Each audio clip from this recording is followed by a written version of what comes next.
News of flooding events similar to what several states recently experienced often leads to scam artists attempting to pawn off damaged vehicles as standard secondhand cars. And with the auto industry that is hurting for inventory, these vehicles typically show up at auto auctions, used car dealerships, and classified ads. That leaves unsuspecting consumers to be taken advantage of. Katie Galan with the Better Business Bureau joins us now to tell us more on how to steer clear from being ripped off. Katie, thank you for joining us.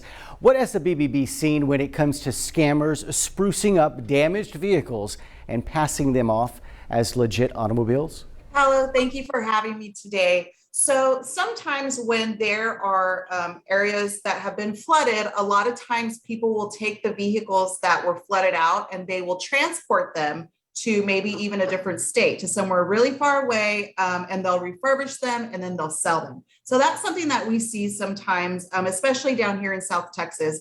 And so, there are a lot of ways to kind of tell, of course, if you're buying from a dealer, they are legally obligated to disclose that information to you. But if you're buying from somebody, from a private seller, there are some ways that they might try to get around letting you know that it is a flood damaged vehicle, because obviously that's a huge liability for you.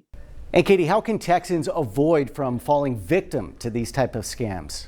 There are a couple different ways to kind of start that whole process of checking it out. So the first thing is to ask to see the title, of course, and see what comes up once you see that. Are they coming from a flood damaged state? Maybe they're coming from Louisiana, who recently had some flooding or things like that. So that's kind of your first deal, is ask to see the title. Also, you can go online and check for a full vehicle history report at the National Insurance Crime Bureau. And this is a free database that will let you know if there's been flood damage or anything like that. But if the vehicle was not insured, which sometimes that happens, then there won't be any report on this bureau's website. So if you go through those first two options and you don't see anything, you do want to do some little inspections on your own, just to kind of see if you see any of that damage. All right, all good tips to know. Katie, thank you.